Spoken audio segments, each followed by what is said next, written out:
In terms of services, like we solve a very specific problem. We help agencies solve bandwidth and capacity problems when agencies want to scale and grow their agency business without increasing their overhead cost. That's where agencies partner with us and utilize our team as a fulfillment team in terms of building websites with WordPress, e-commerce stores with Shopify, doing SEO and content. So that's it. It's a very long story. I'm just putting it in a small line that we love what we do. I love the agency ecosystem, and we love helping agencies grow and scale their agency business, just like you. Welcome to the Deep Specialization Podcast, the show where we blend focus, strategy, and client intimacy in order to scale and simplify our businesses and our lives. I'm your host, Corey Quinn. Let's jump into the show. Today, I'm joined by the founder and CEO of E2M Solutions, Manish, and I'm gonna struggle with this, Dudharejia. You got help me out, Manish. That's fine. It's Dudharejia, but that's Okay. all right. Yeah. Manish, I am super excited to have you on the show. I'm familiar with you and your business. We actually recently met not too long ago, so I'm just thrilled to bring you on the show to share your growth story of you and your agency. Welcome to the show. Thank you, Corey. Thank you so much for having me on the show. Really, really appreciate, and you've been doing a fantastic job. So I love agency ecosystem, and I think what you have been doing for agency ecosystem is just a great thing. There is a lot of need in the ecosystem, for people like you. So we are definitely on the same page, and I love what you are doing. Wonderful. I think that means a lot to me coming from you. I appreciate that very much. I know you've been in the space quite a while and you're familiar with the landscape. So that's really cool to hear. Thank you. For those folks who are not familiar with you and your background, would you mind just introducing yourself and share a little bit about what E2M Solutions is? Yeah. So I run E2M, which is we only work with agencies. We work as a white label partner for agencies. We started this 12 years ago, 2012. And obviously back then things were completely different. But as we speak, we have a team of 200 plus full-time employees. We work with over 200 plus agencies, mainly all across the US and some other part of the world as well. And in terms of services, we solve a very specific problem. We help agencies solve bandwidth and capacity problems when agencies want to scale and grow their agency business without increasing their overhead cost. That's where agencies partner with us and utilize our team as a fulfillment team in terms of building websites with WordPress, e-commerce stores with Shopify, doing SEO and content. So that's it. It's a very long story. I'm just putting it in a small line that we love what we do. I love the agency ecosystem, and we love helping agencies grow and scale their agency business, just like you. Yeah, beautiful. So you're solving two problems, bandwidth and capacity, which I think is very, very important. Any agency that's growing certainly is always hiring. Hiring folks is difficult, hard to find good people. It's expensive. And so if you can come in and help them to be able to grow and bring in new clients without having to worry about, hiring as much and solving that for them, I think is a fantastic value proposition. And obviously with the 200 full-time employees and all the success, clearly you're solving a profound problem in a great way. So what is your role there now today? We're going to get into sort of what was happening 12 years ago as you were building this business. But today, tell us about your role as the founder and CEO. Yeah, my role has been changed over the last 1.5 years, where I kind of removed myself from day-to-day operations, including sales as well. So my role is more on a strategic side where I have 6 to 7 core people leadership team. I kind of mentor them, and I mainly interact with our core leadership team. And whenever they kind of run into any problems, I kind of guide them to come up with a solution. That's the one side. where I'm involved. The other side is like I'm more involved in a strategic side, like building strategic partnerships. I travel a lot. I'm, I live in India, but I travel to the States like couple of times in a year. So right now I'm here for 5 weeks, and it's more on a strategic side, building relationships which you don't know like where you are going to utilize, but it eventually ends up landing a good number of clients. And on a marketing side as well, we do, I kind of that's my core expertise, and I love basically marketing and branding and everything. So I am involved, that's out of my willingness and out of my passion, I'm involved into marketing and branding, and a lot of like leadership and training for our leadership team and our entire team as well. So those are the different areas, I am more involved. And Yeah. also, we are constantly growing.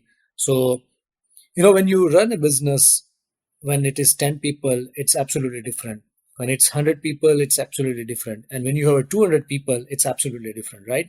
So now we really have to start thinking about what kind of problems we might run into when we'll grow further to 300 people. And then you start preparing for that. You start thinking about it as well. And obviously, with all this AI, everything going with AI, so like start thinking in that area as well. So these are the things which my role fit in. And also we are in the process of acquiring another business because we are growing really fast. So Yeah. those are the areas where I also spend my time on. So I imagine a lot of the listeners who are on this, listening to this podcast, are not quite in the position that you've been able to create for yourself as the founder and CEO. They're not removed from sales. They are the leadership team, and they want to be thinking more about AI and figuring out how to position better for the future. But they're typically caught in the day to day, and they're leading sales. They're probably leading fulfillment at some level at various aspects of that. So I'm curious to hear, we're familiar with now the business you built. You started in 2012. Tell us about sort of the origin story. What was happening in your life 2012 that caused you to eventually start E2M? Why was that? What were you doing before you started, and what led to starting the business? Yeah. So I originally started my, journey. I got into this industry back in 2007, well, Google was just 10 years old, and, SEO kind of fascinated me back then. The digital marketing terminology was not there. We used to call it like online marketing or internet marketing, right? And I learned an SEO from a friend of mine, and I just got fascinated about that entire industry, and that led me to get into this industry. So for 5 years, from 2000 to 7 to 12, I worked for two different companies, and I was working as a digital marketing consultant, and heading the digital marketing division. And for some reason, I one of the things which I you know one of the qualities which I have is like, I always observe and learn what not to do, which makes things so much easy for me to put a list of like what to do, right?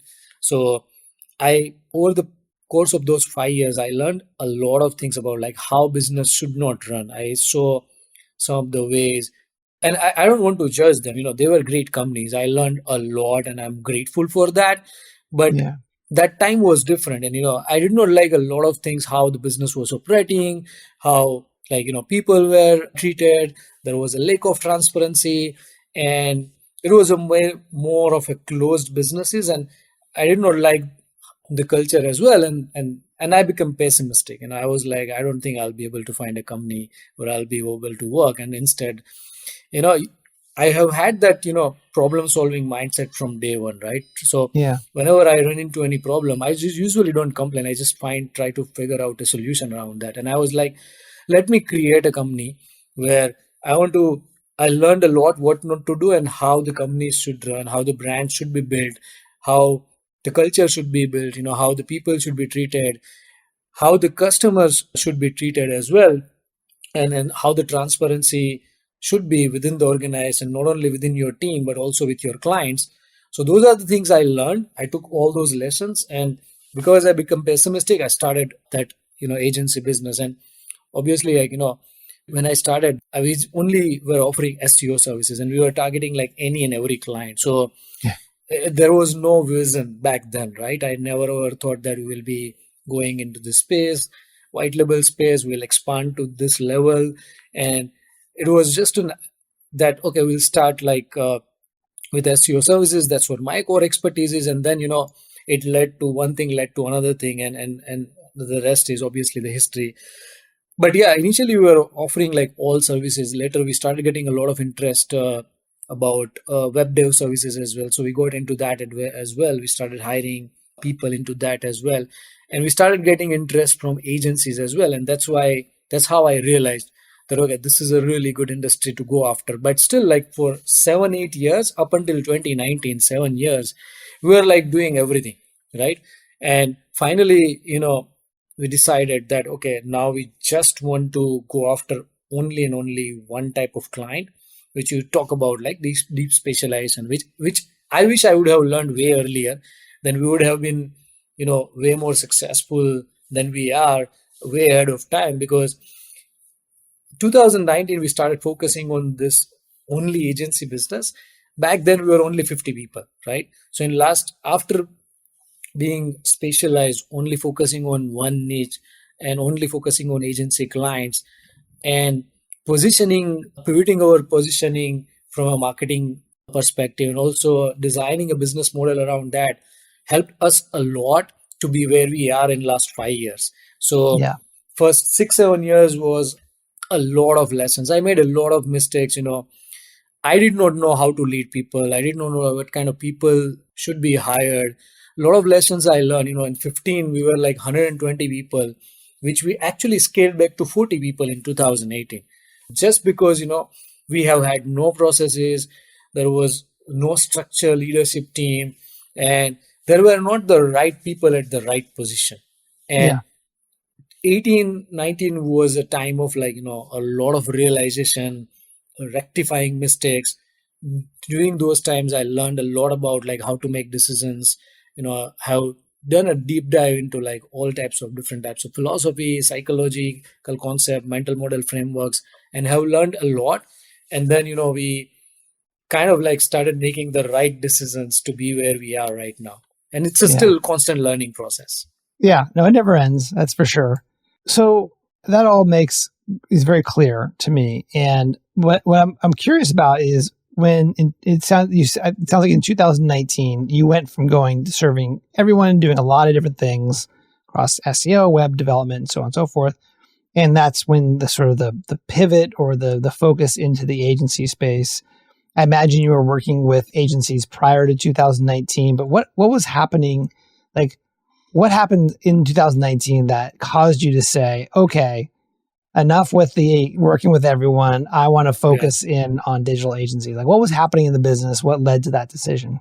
Yeah, I think we don't realize that, when you don't have a specific niche, your marketing channel is like, it's not optimized either, right? Because Yeah. now your marketing, you are going after any and every customer, which means you are talking about, you know, going in a direction where you don't know where you are going, right? It's kind of like you are going into an Amazon forest, and Yeah. you don't know where you are heading, right? Yeah. And you end up spending more time, more energy, more money, and that doesn't give you the desired results. So we tried and tested for 6-7 years, and we don't realize when you have a different industry, then every industry has its own need, and every industry, need a special type of team, special type of people, special, and you Yeah. end up having a lot of different people, lot of different processes, which kind of like create haywire in your operations as well, right? So I feel like, in order to channelize the energy, I always think like that. How can I get the most out of my time, right? And how can I get the most out of every single penny we are spending on marketing? How can I get the maximum efficiency of the team? And the answer to all these questions was just, okay, going after one niche, right?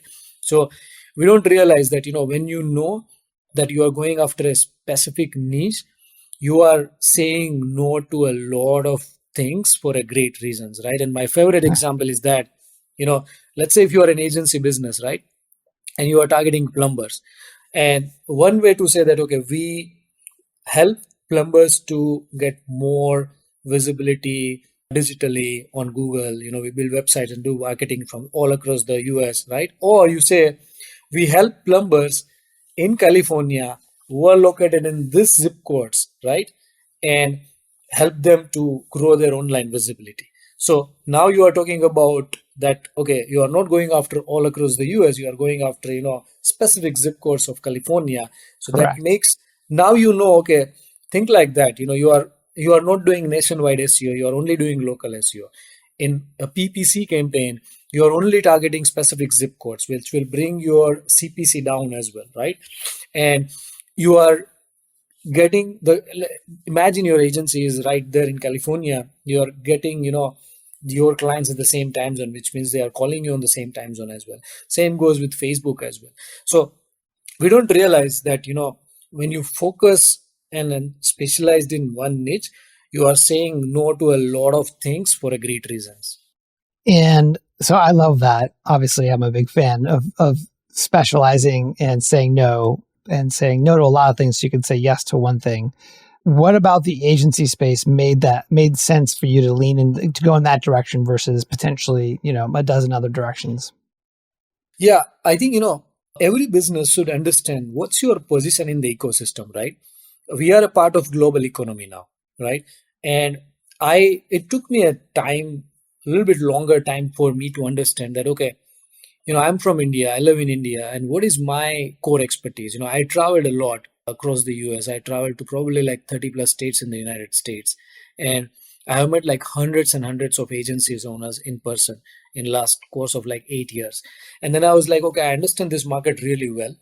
And I have a really good expertise in building a team and building a culture and hiring people. And India has a great pool of talent. India is probably the only country which has the highest youth population and a lot of dynamic people. And I'm like, let's fill this gap, right?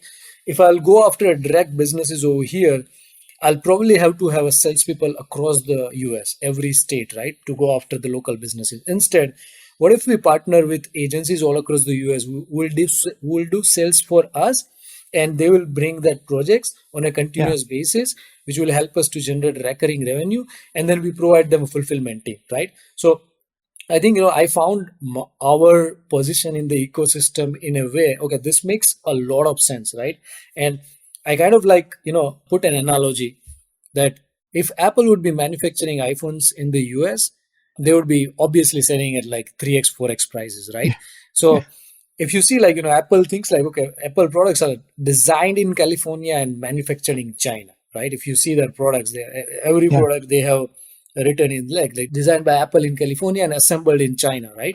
Yeah. So that's Apple realized that, okay, this is what our specialty is. Like we are really really good at design, but manufacturing is something someone has already done it well and at lower cost. Then why don't we utilize that? Because anyway we are a part of global economy, and that's how we present ourselves, that agencies who are really good at sales, bringing clients, and then we provide them a fulfillment team. So anyway, getting back to our discussion, that was the Yeah. reason, and we thought that, okay, this way if we land one client, it will help us to keep getting the recurring revenue and keep getting the projects on a regular basis. And also over the period of time, I realized that, okay, having the benefit of going after agencies was like, okay, we realized that, okay, where these agencies are hanging out, right? I started building relationships with agency coaches, and I started outreaching them that, hey, if you guys are putting together any events, we would love to sponsor those events. And agencies always coaches always look for support like partner like us, who we help them to put together the events, and we kind of get in front of our targeted audience. It just creates a win-win-win for everyone. So Sure. imagine you are going after a niche of like let's say architects, right? And there is a conference which is happening where all the architects are coming up, and you are getting to that conference and you are sponsoring that conference, which means you are getting in front of all the architects. Same goes with law Yes. firms as well, same goes with any industry. So that was kind of a reason we were like, let's go after this space. And I kind of understand this space really really well. Yeah. having been a consultant, working in a firm, but as an SEO, 2007, 2012, then being an agency yourself, and then eventually serving agencies makes a Yes. lot of sense. In the early days, when, let's say in 2019, when you're like, okay, all this makes sense, we want to focus in on as a white label partner for agencies. How did you build momentum? Like, what were some of the things you did? You mentioned that you partnered up with some agency coaches and you sponsored events. Is there anything else you did to kind of build momentum in the specifically within the agency space? What we did, with pivoting our business model, where we kind of like, we realized that the classic business model, project to project, have had a lot of problems. Then we pivoted business model. We started offering unlimited services, which is like sort of like there is a fixed cost, monthly cost. So agencies know their cost and we provide them unlimited support. Like they can get it done whatever they want within the assigned bucket of hours. So that was kind of like our offering was very, very unique and flexibility, right? I think, we started building a top-notch customer service team. We have a team of like 12 people right now in customer service. Few things which I realized that what agencies are looking for when it comes to outsourcing, and those are the areas where having a lot of transparency, not having a long-term contracts, like having an arrangement month to month. So designing the business model around the need of agency was a big thing as well. And obviously, like, marketing message was very clear. Like now we are like one line, we can explain our business, which wasn't possible earlier. And then the referral machine worked out really well. We still get a lot of our clients through referrals, right? So I think apart from this relationship, and obviously we have a lot of great, presence on Google as well. So our rankings are also really, really great. It helped us to do a lot of targeted PPC ads as well. Although now we don't spend a lot on that because we get tons of leads through referrals and all these channels and everything. So that's great that you've got that all set up. Yeah. Still, I imagine that having been on the agency side and then also working with companies who wanted to sell their products to agencies, there's a lot of competition. I think in your space, there's a lot of companies coming in and saying, hey, you have these digital marketing agencies who are finding the clients. They need help with the fulfillment and they've got bandwidth and capacity issues. So we're going to be a white label provider as well. How do you position your agency, your business, your white label service, so that you're differentiated in the market? How do you try and differentiate? I think the biggest thing is cost, because our entire team is based in India, so it's kind of 3x 4x lower cost than what agencies are charging here in the States.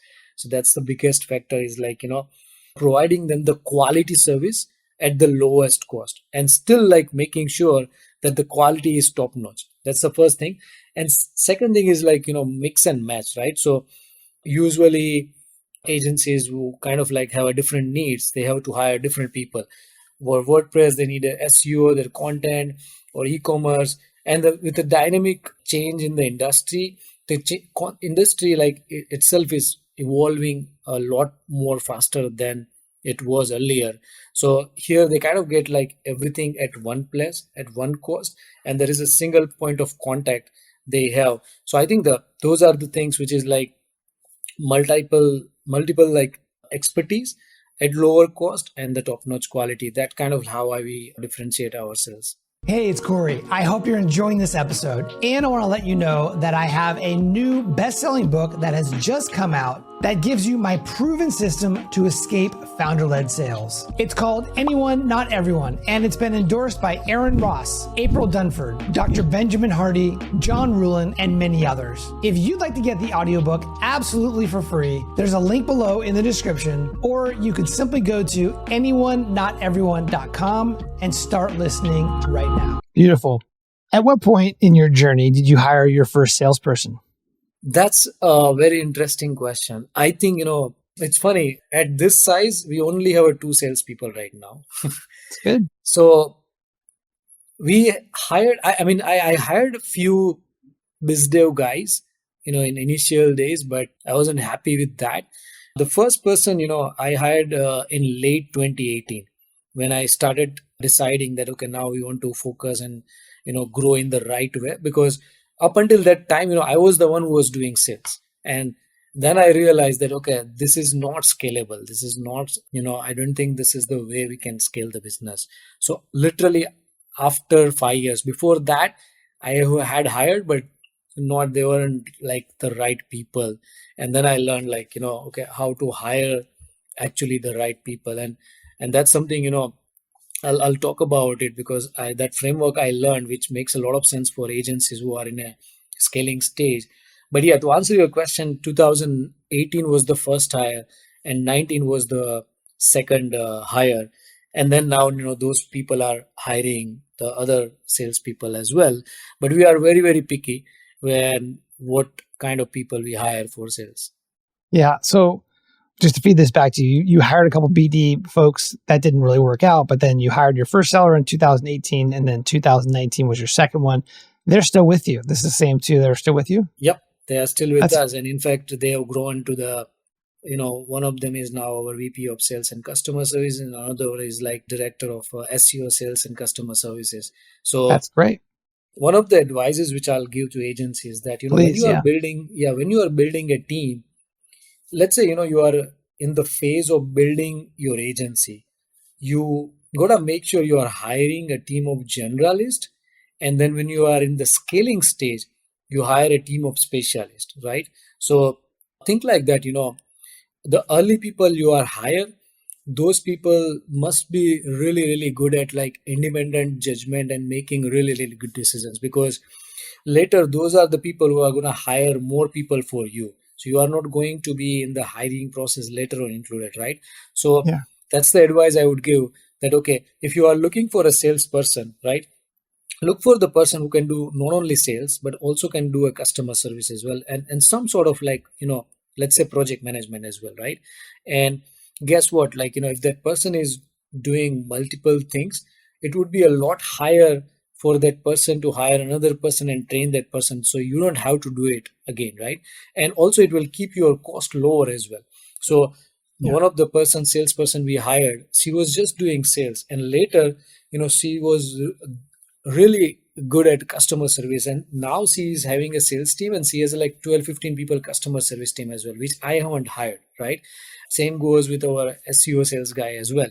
So it is super important that you must have a team of generalists who will turn into your leadership team at eventually, because they have those qualities that they are always ready to go above and beyond, and ready to take on new responsibilities, which kind of help you to build your leadership team eventually, and they will start hiring people for you as you scale and grow as well. So as scale and grow your agency, right? So this is the framework I use, is like, I love it. while building hire generalist, while scaling hire specialist. And classic example is like, if you need a digital marketing team, then you are talking about hiring an SEO specialist, hiring a social media specialist, and hiring a PPC specialist. Instead, hire one guy who is a digital marketing specialist who does all these three, and let this person settle, train that person. Once you gain that confidence in that person, then that person will hire three different specialists for you. Yeah.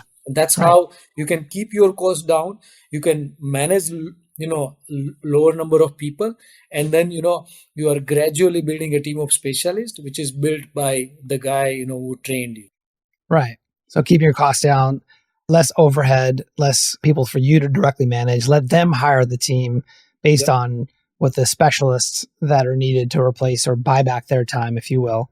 I think that makes a ton of sense. Certainly reflecting on my career, that mirrors a lot of what we've done. And I think that's great advice. Thank you for sharing that. So looking back on your business now, 12 years in, what were some of the big milestones you've already talked about in 2018, 2019, focusing on the agency space? Let's say from 2019 to till today, to 2024, and we're in May 2024. Yeah. What are some of the big milestones between those years? The biggest is, back then we were just 40 to 50 people. So now we have like, 5x size of team, which is 200 people. Yeah. I was working like, I was in business, I was doing pretty much like sales.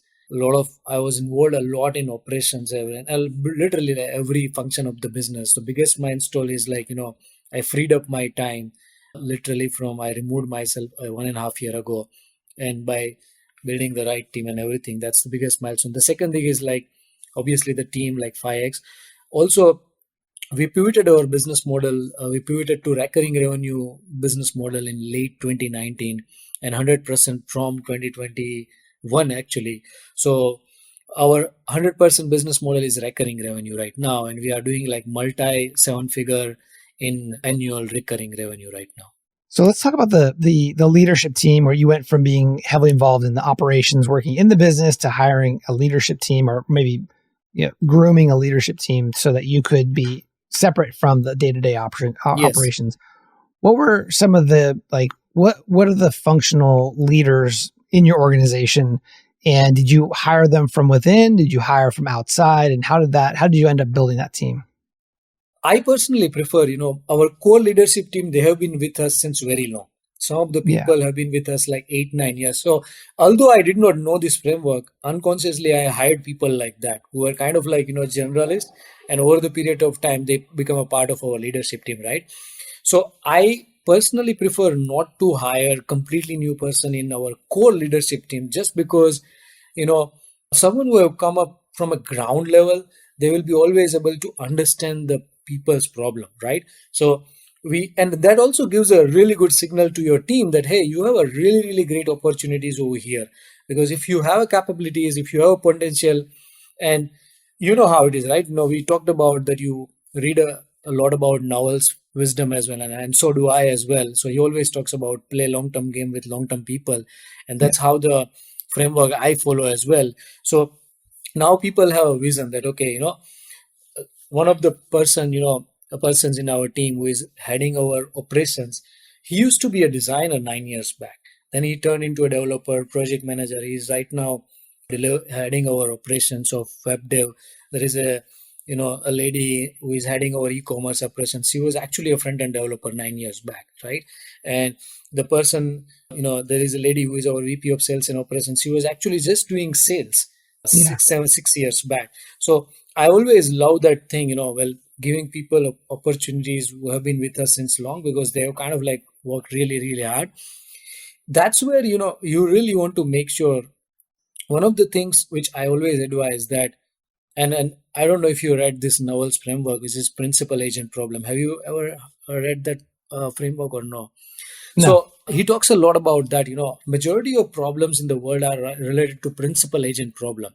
So what is the principal agent problem is like, you as an agency owner is a principal, your team is an agent, and your clients, I think like that they are the users, right? Now, usually as a principal, as an agency owner, your incentive, your goal is to make sure your customers are really, really happy. But what if your agents, like your team's incentives is not the same? What is their goal is not the same, right? That's called the principal agent problem. So what do you really have to make sure that incentives for you as a principal, as an agency owner, must be the same of your agents' incentives when you are delivering to client, because technically you are hiring agents to put your clients work into their hands, and they are gonna the one that will execute work for your clients. Yeah. Imagine if their incentives are not aligned with your incentive, which is like top notch level quality and great customer service. Obviously you're putting your clients into people who are not happy, right? And Yeah. I give the best analogy. I use this example always. Think like that. Uber is a principal, right? As a rider, I'm a customer, and driver is agent. Imagine, Uber's incentive is not aligned with, a driver's incentive. And then obviously as a rider, if I'm getting in an Uber where driver is not happy, what they are getting paid from Uber, I'm definitely not going to have a good experience. And probably Yeah. next time I might start booking a Lyft, right? So you really want to make sure that not only your leadership team but your team, their incentives are must be aligned with your incentives, Okay. that in terms of like making sure they are getting really good paid. You have to have a very hard conversation that hey, are you happy working here, right? Yeah. We kind of like make sure that everyone in our company must be happy. We have an open door policy. If you are not happy working here, just tell us. Either we'll fix our problem or we will let you go. if we cannot Yeah. fix the problem, because we don't Yeah. want to like kind of hold you into this, right? But at the Sure. same time, we wanted to make sure that you must be happy working here. Once we put our clients into your hands, you must provide them the top level services, and that is the only way you can grow and scale the business. You can have the highest level of customer service. So this is the one big problem, as an agency owner you should be constantly solving in your agency while growing, solving principal agent problem. And when you say incentives, that isn't always financial incentives. Not financial, it's an opportunity as well, right? Let me tell you one thing, as an agency owner, you always want to hire people who are smarter than you, right? But then people who are smarter than you, why would they work for you if they are smarter than you, right? So that's where you really want to make sure that you keep throwing new opportunities at them as well, make them realize that it's not you. So this is the framework I use, which is again, I learned from Naval. When you start, find people who love to do what you hate to do, right? Not literally you hate, but imagine, as an agency, you are like, okay, I'm done with sales. Like 1.5 years ago, I was like, I have done enough sales. I still love sales. I still love to go on a sales call, talk to my clients, but have to think practically, right? That's not how you can scale the business. But then there is someone who loves to do what you hate to do. Someone is there out there always in the world who loves to do sales. So you are making sure you are having the right person when you handing over a particular responsibility. There is someone you hate to do operation, but there is someone who loves to do operation, right? Someone who loves to do project management, you hate to do project management. So always use this framework that find someone who loves to do what you hate to do, then you will be able to hand over the responsibility to the right person. Now coming back to our discussion about the incentives, now that person will also start hating what that person is doing at some point of time, because that person is really really smart, right?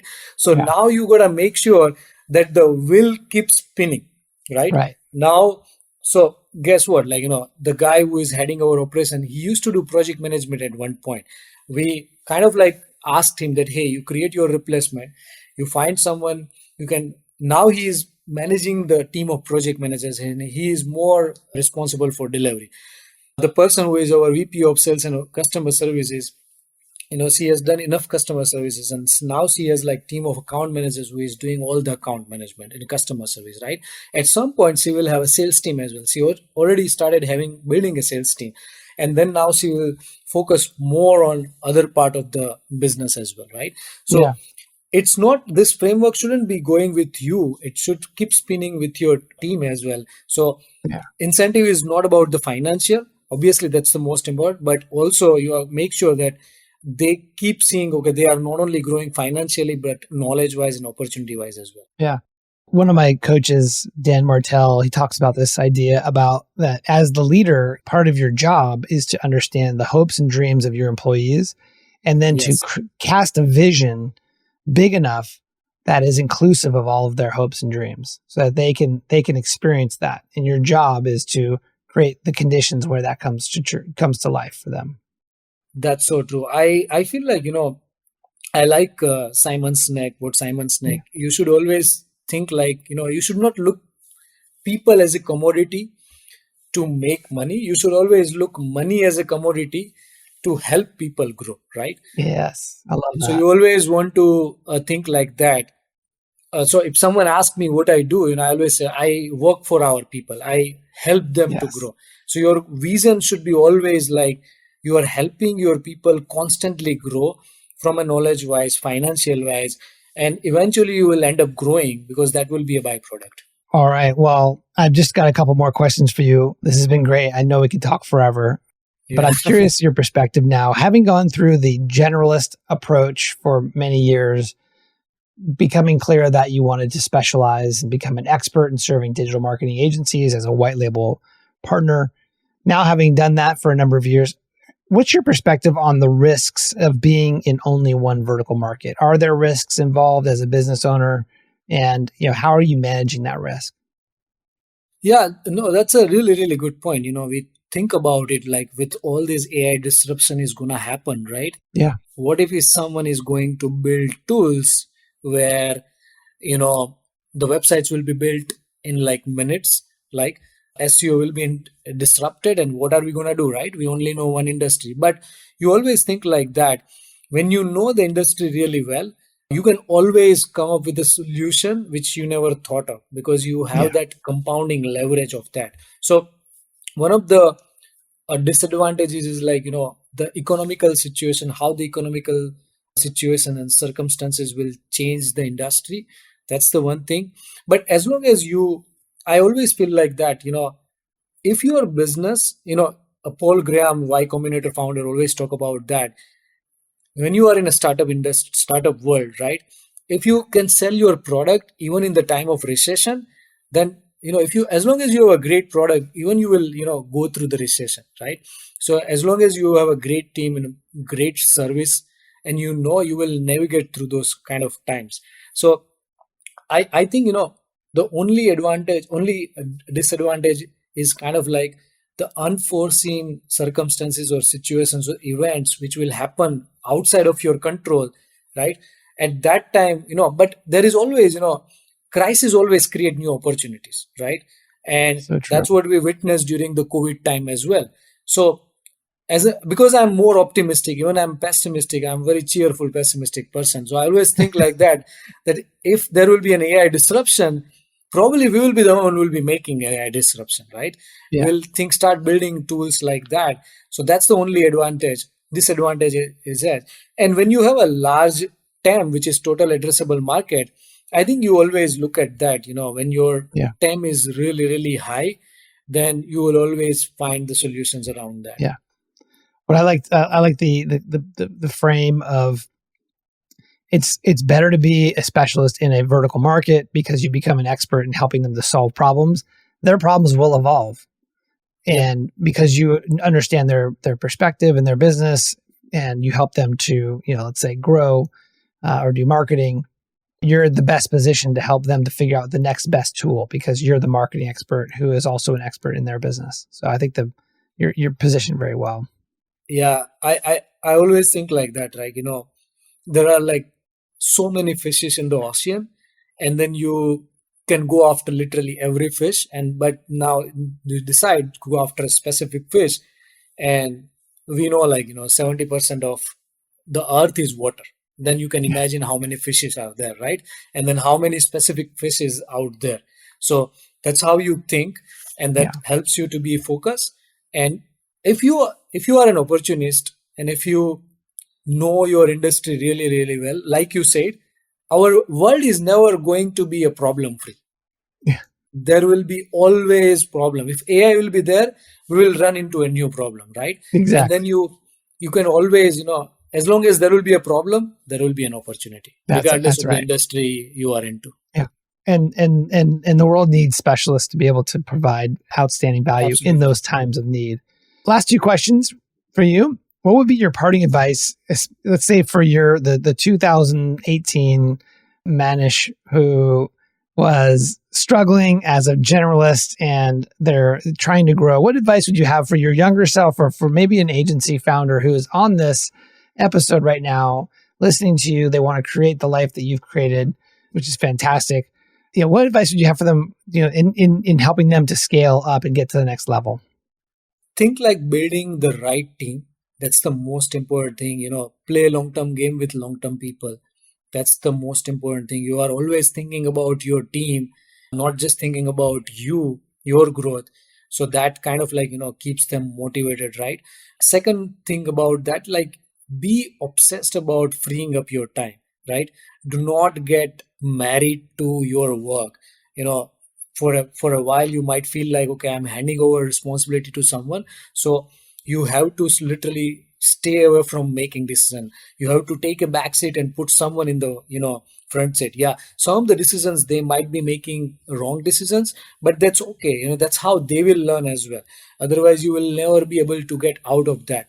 So Yeah. you have to literally say no to micromanagement, and some of the things, like, which you really have to ignore as well, because you are being you, right? The people you are working with you, they will be doing a lot of things the way they want. And as long as you are going in the right direction, it should be fine. The other advice I would give is like, I call it like, lion framework. So rest, you know, kind of like rest, sprint and repeat, right?